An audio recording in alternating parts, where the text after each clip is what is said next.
สวัสดีค่ะมาพบกับช่องบวันวิทย์จุดซีและดึกขจรจุดซีนะครับ แล้ววันนี้ผมจะมาทำบุญให้คุณตาคุณยาย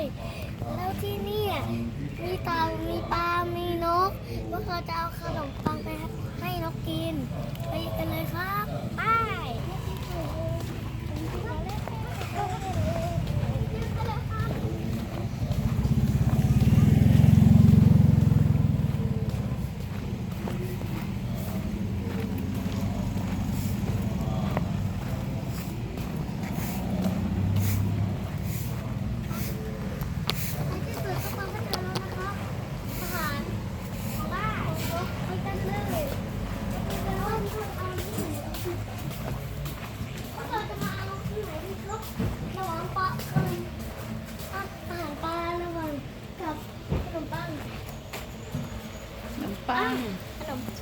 ขนมปังโอเค หยอดตู้ และนี่คือการจ่ายของวัดโพสุกนะครับ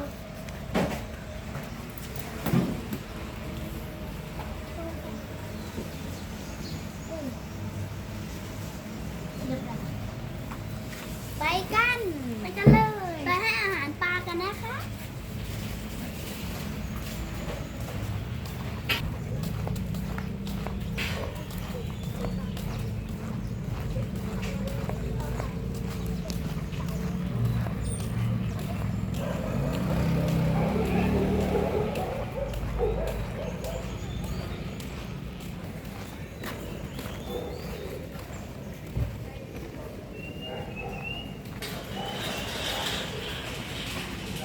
พี่จี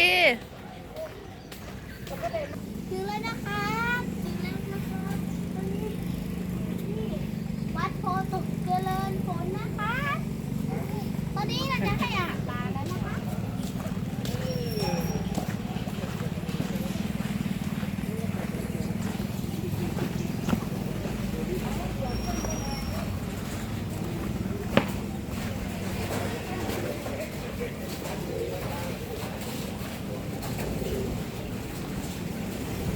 มีตู้อาหารปลาด้วยนะครับ นี่ อันนี้5 บาท อันนี้10 บาทนะครับวันนี้เราไม่ได้เอาอันนี้นะครับ แต่เราจะเอาขนมปังให้ปลากินแทนนะคะ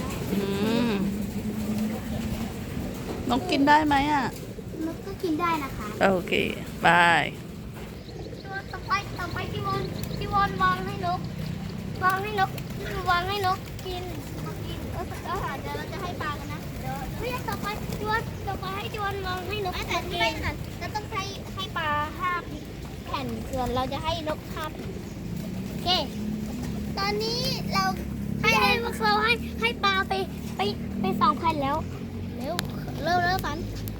3แล้วทุกคนครับเราจะใส่แล้วนะครับ1ว้าว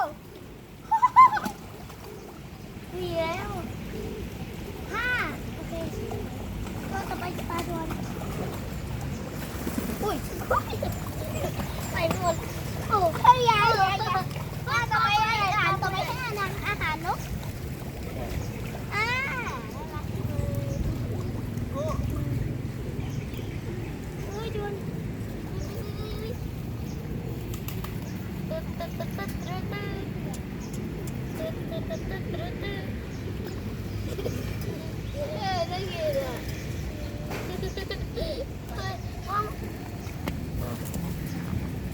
มานี่นอนเลยนะมานี่